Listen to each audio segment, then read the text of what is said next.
This week, the polarization of immigration, the search for a middle ground, and a little Oscars, gloss and glamour. This is Only in America. To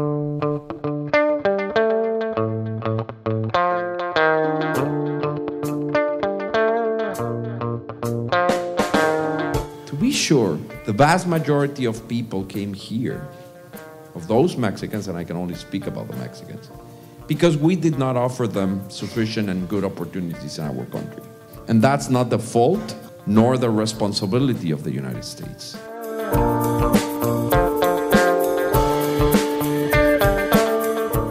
I think only in America is there a deeply resonant story of being a nation of immigrants. And so my question is, how do we get back to what has been, from an outsider's perspective, the amazing achievement and strength of this country? Because I believe it's still there and it can be recovered, but it does feel somewhat out of our grasp right now.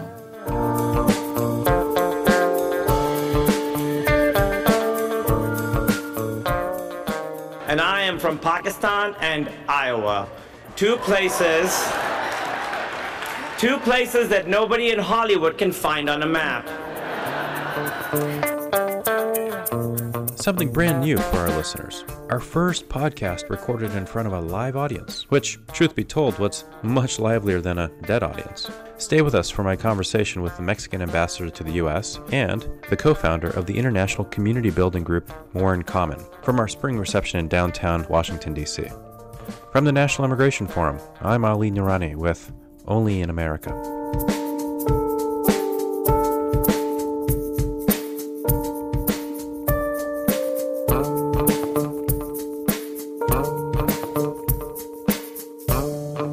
The program known as DACA that was effectuated under the Obama administration is being rescinded. The policy was implemented unilaterally to great controversy and legal concern after Congress rejected legislative proposals to extend similar benefits on numerous occasions to this same group of illegal aliens. 6 months have now passed since that announcement from Attorney General Jeff Sessions. The intervening times have been chaotic as DACA recipients scrambled, legislative debates rose and fell, and courts issued an injunction requiring the immigration authorities to continue to take renewal applications. And Monday, March 5th, was the deadline for a legislative solution until, well, it wasn't. But the urgency remains. In terms of renewal applications, the Center for American Progress found that since the September decision to end the program, more than 20,000 young people did not renew, thus losing their DACA protections. Now moving forward, for tens of thousands of DACA recipients whose status expires in the next few months, given the time lag between renewal application and a decision by USCIS, many will likely lose work authorization, get fired from their jobs, and be at risk for deportation, at least for a period of time. Because of President Trump's decision to end DACA and his unwillingness to accept a bipartisan deal to resolve the situation, thousands of DACA recipients, their families, and their employers face an uncertain future.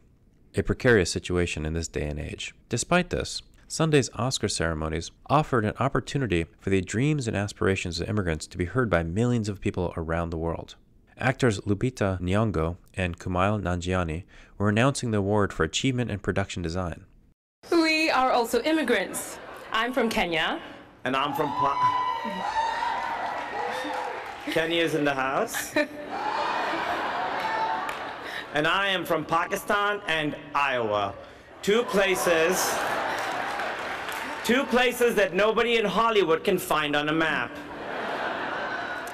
And like everyone in this room and everyone watching at home, we are dreamers. We grew up dreaming of one day working in the movies. Dreams are the foundation of Hollywood, and dreams are the foundation of America. And so,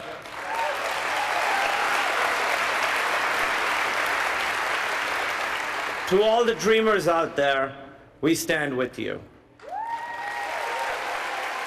The influence of the Latino and immigrant community ran throughout the 2018 Academy Awards. The Shape of Water earned Best Picture and Best Director for Mexican-born Guillermo del Toro. And Pixar's Coco, set in Mexico City, won Animated Film of the Year. Pilar Morero, a columnist with La Opinión, one of the largest Spanish-language daily newspapers in the country, had the tweet of the evening with, "That's it, Mexico takes the Oscars. Hashtag, too late for the wall." While Hollywood may understand the value of immigrants and immigration, let's put a fine point on the situation at hand. DACA is on the ropes, with work authorization at risk for hundreds of thousands. ICE is increasing enforcement actions. Temporary protected status is due to run out for hundreds of thousands in 2019. And we are very unlikely to resettle even the 45,000 refugees the administration has stated as its goal for this fiscal year. Oh, and don't forget, the Trump administration and a growing number of Republicans in Congress would like to slash legal immigration by 40%. So while the movies are wonderful, the reality immigrants face is very difficult. I'm Ali Nourani.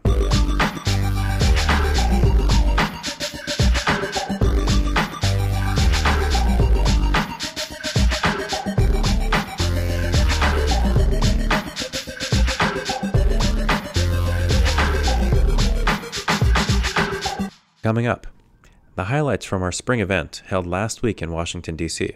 Mexicans that are in the United States are hardworking, principled people that contribute to the culture and to the economy of the United States. And don't listen to me, just look at the figures of different bipartisan institutions.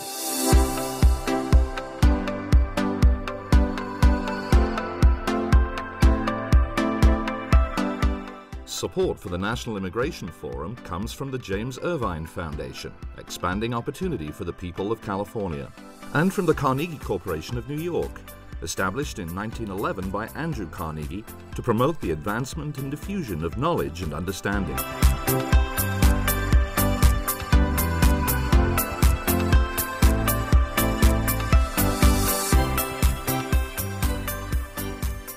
This is Only in America from the National Immigration Forum. I'm Ali Nourani. Last week, I hosted our spring event in downtown Washington, D.C.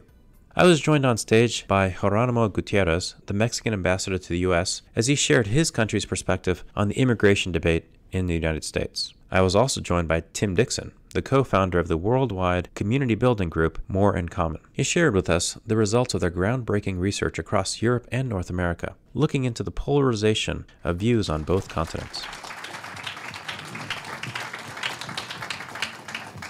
So, our basic theory here is that the nation's immigration debate, if not the world's immigration debate, is driven by three particular anxieties: culture, security, economy. Within each anxiety is a question, I think.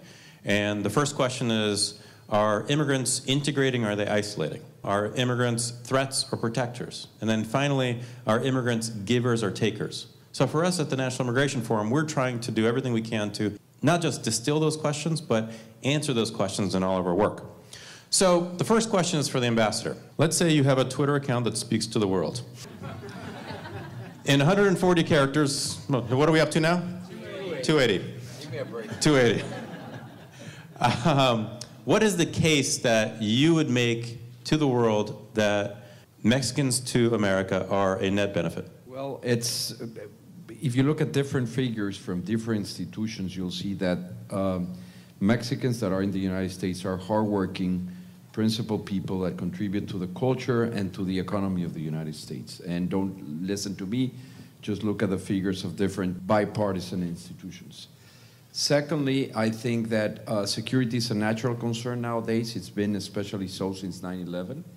But in fact, having legal, safe migration helps security, not the other way around.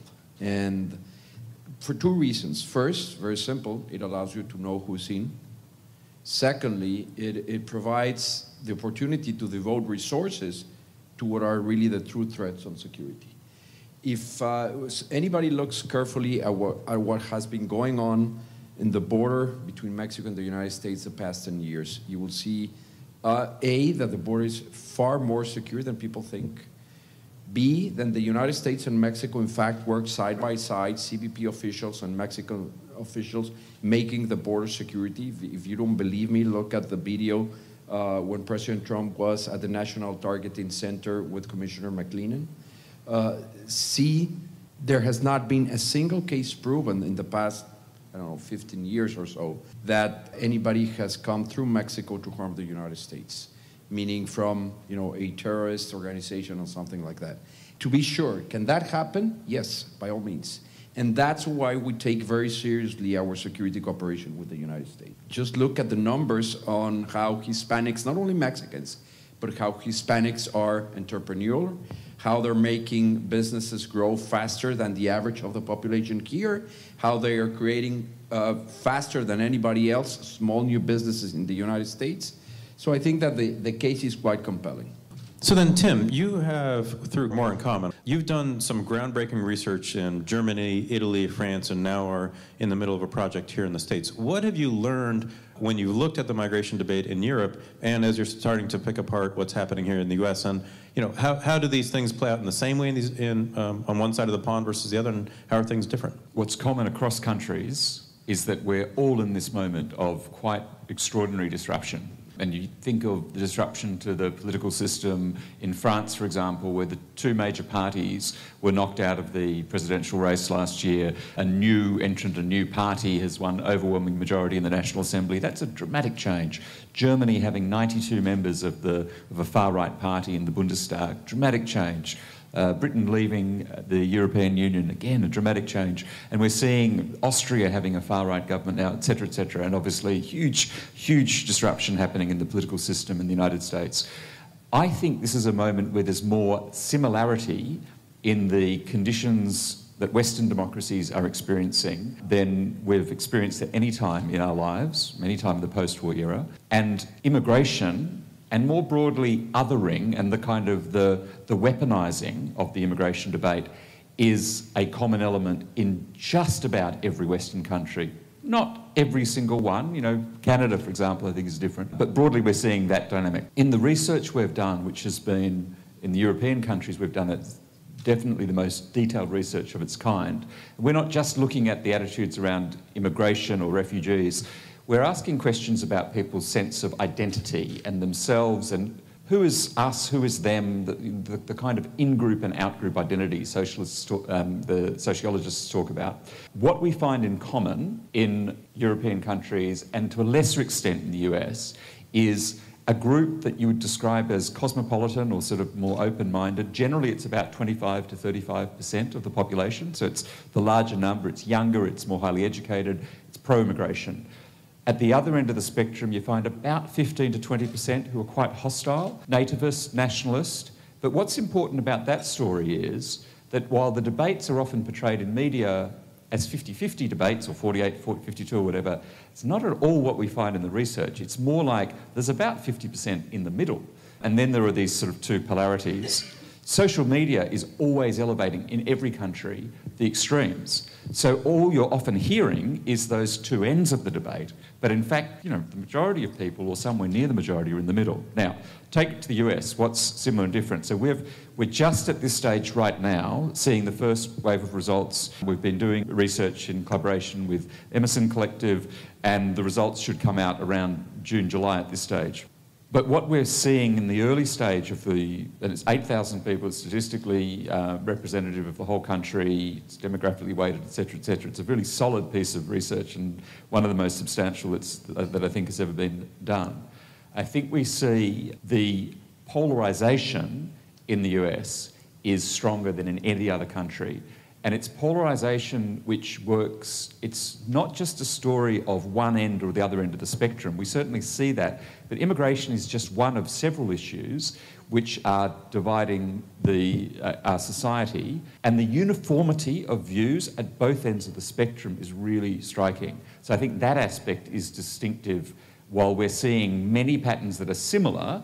And there still is a middle in the US, by the way. It's not a 50-50 story that we get when we ask people about their values and all kinds of questions that we've asked in this research. So there is a middle there, but there is profound polarisation at the two ends, and that's deeper than what we've seen in European countries. So in this moment of profound polarization, where you've got 25 for, you 25 against, and that 50 in the middle.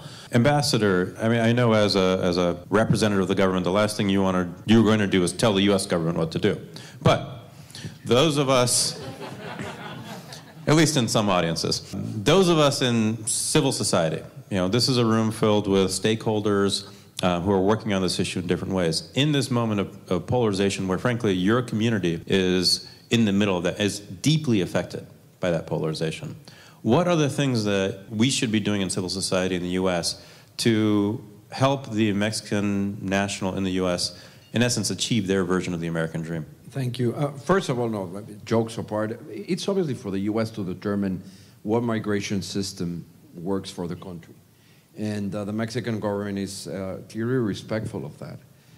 It'll be the United States people and United States institution who determine what sort of migration system is convenient in the future. But nevertheless, we do try to make our case. And we're in the end neighbors, we're partners, and we're linked by geography. If you look at the fact that we have a significant degree of economic integration, demographics, and geography, there's going to be movement between the United States and Mexico for a long time. And I emphasize both ways. What people, what civil society could do, I'm not going to tell the U.S. government what to do or not, civil society, but I think if I have to sum it up, it would be look at the facts, learn the facts, talk about the facts. The migration debate is extremely polarizing. It's polarized and polarizing. And every time that extremes take the lead in the debate, people that are trying to find good, sensible, common ground see their margins of maneuver just diminish. That happens as part of the debate here, and it certainly happens between Mexico and the United States on a range of topics. And again, those facts are immigrants do not have a higher rate of criminalization or propensity to be criminals than the average of the population. And again, there are serious institutions that can present those facts. The borders, in fact, do we have challenges at the shared border? Yes, we do have them, but we're facing them in the vast majority of them together. And that's the right thing to do. But it's not a unsecure border as it's something is portrayed. The people that come here are hardworking. Listen, Mexicans don't have a chip implanted here that says, go across the border, risk your life to get to the United States illegally. That's not true. If there are sufficient avenues for people to work, move around, people will use them. Why would they be risking their lives? Just look at the numbers of how many people die trying to cross the border, and that's terrible. Again, look at the facts. Look at the facts. Look at many institutes that have talked how much do the immigrants here contribute to the economy, on taxes, to Social Security. And the central question is that on balance, and I think the history of the United States actually proves that, is that their immigration, it's a net plus. And especially at this moment, when you have many countries, also in Europe, have aging populations. I had the privilege of sitting just last week with two sectors, one on the construction side and the other one, the agricultural side. And the numbers that those sectors see, the numbers of positions of people that they're going to need given a moderate expected growth of the U.S. economy is huge. Now, let me just say something additionally. As all of you know, there are 11 million Mexicans thereabout here living in the United States. Half of them undocumented. That's what most people and most analysts say. To be sure, the vast majority of people came here, of those Mexicans, and I can only speak about the Mexicans, because we did not offer them sufficient and good opportunities in our country. And that's not the fault nor the responsibility of the United States. That is on us. And that's why I would like to think that we have been doing better our homework. Because if you look at the numbers on immigration, several of them, they'll point to the fact that net immigration from Mexico is actually now negative or zero. And we have done that. We want to provide the best opportunities for our people. Mexico loses when its people leave here to the United States. But there will continue to be mobility for the reasons that I talked to. And the flip side of that, just very briefly, is that we believe that it should also be recognized that there's also an attraction and a demand right here for these people. That's the flip side. So we have a few more minutes. I have two more questions for each of you. Tim, we had talked about this a little bit over lunch, and I wanted to ask you to delve into a little bit more, but the role of religion in this debate, both here in the States as you're seeing it, but also in Europe. I think that, I don't know, from my perspective, I think it drives a lot of the conversation, but would love your sense of it. Yeah, and I think in different ways in different countries. I mean, one of my reflections on doing this research in detail in a lot of different countries is just how much the large dynamics are really similar, and then the specific dynamics are really different. For example, in Germany, 1 in 5 people totally pro-immigration because they know it's in the self-interest of their country economically, which I was trained as an economist. It's very exciting to me that people, believe the OECD's line on the economic benefits of immigration. No other country has a significant number of people. It's very German, very rational, very factual. Then in Italy, we find more segments than any other country, and within each segment, a relatively chaotic mixture of views. You come to the US and you get like this amazing conformity of views. So in Italy, for example, we find this humanitarian group that's really Catholic. And in France, we also find a humanitarian group, but that's very secular and not influenced. And the Catholics in France are actually more on the conservative side and more questioning of immigration. So I think religion and culture play quite different roles from one place to another. In the US, it's very clear that so we find a group which is, we define their strongest characteristic on the progressive side, and it's a smaller segment, but it's very fiercely secular. And it's interesting to see that its views on evangelicals are even more hostile to the most sort of right, the kind of conservative group, the most conservative group, to their views on Black Lives Matter activists. So that is to say that the othering that can take place on one side, on the left, can be as strong as the othering on the right. And I think when you're in either tribe, you always think the fault's on the other side. So we see similar patterns. But some of that is the anti-religion side, and on the conservative side, definitely faith plays an important role as well. So I think that what's interesting as well, just the last point on that, is I think how in the group that is more hostile generally, or more questioning, more uneasy with immigration, more what we're calling at this stage the Christian conservative group, what's interesting is that the story of Christian faith, the story of welcoming the stranger, is in some ways quite at odds with the beliefs of many people in that segment. Now, I think from a strategic point of view, that gives a lot of opportunity to work with that group, and of course that's something that the Forum has been doing. So I think it plays out in very nationally specific ways, and I think that's with the work that we're doing, when it's released later this year, I think it's to open up that conversation of how can we move this debate forward. Ambassador, obviously trade is a bigger and bigger part of the conversation. The announcement today, the NAFTA renegotiations, but I've also thought that over time, as particularly over the last election cycle, that much of the American public conflated trade and immigration. And they saw, jobs leaving because of trade, or they saw jobs being taken because of immigration. So in this context, how do we as immigration advocates explain that trade and immigration are good for the U.S.? I think that is one of the tougher challenges that we face in an economy that's changing so rapidly. We did NAFTA 25 years ago because we wanted to trade more among ourselves. Our trade has multiplied sixfold since then to reach about 550 billion a year, more than almost 1.5 billion per day. Mexico now is the United States' second destiny for exports.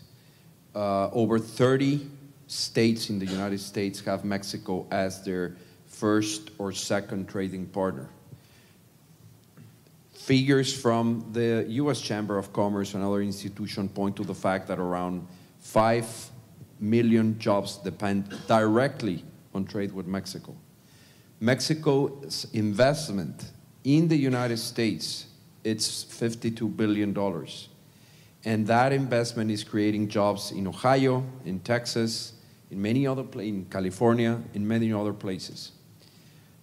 The most important thing, however, is that NAFTA is not so much anymore about how we trade among ourselves, which is important, but how do we produce together to export to other regions of the world through the supply chains that have been formed over the last 25 years. That's what it's all about.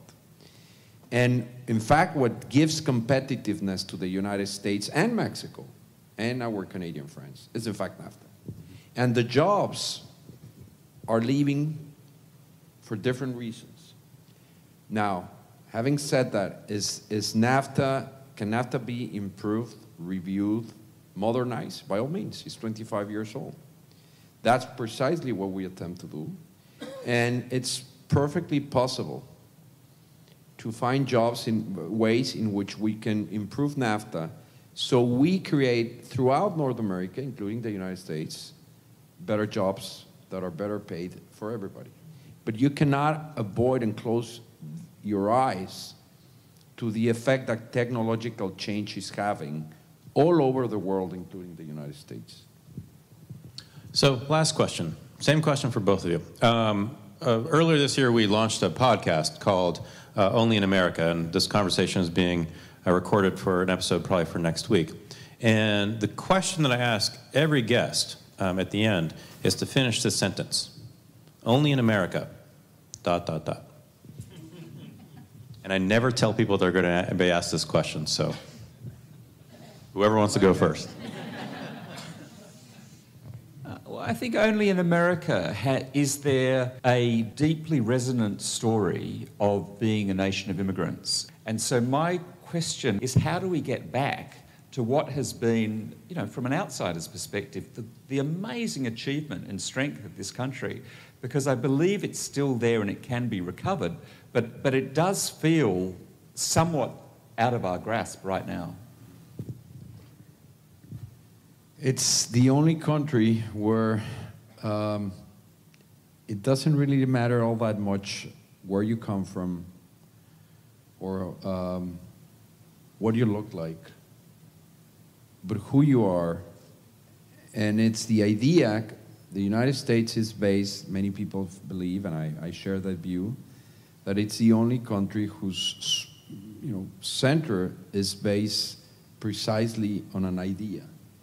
And in that idea, it's very much embedded immigration. It's the idea of a welcoming country that was forged by people from all over, and that in many ways it's great precisely because of that. And I hope they don't abandon it. Please join me in thanking Ambassador Gutierrez from Mexico, Tim Dixon from More in Common. There's more about Ambassador Gutierrez and Tim Dixon at our website, immigrationforum.org. And subscribe to our weekly podcast while you're there.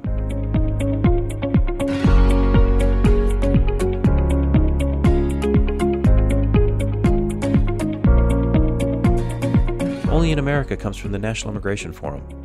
The program is produced by Emily Chow and Megan Wetmore. The executive producer is Kathleen Farrell. I'm Ali Nurani. See you next week.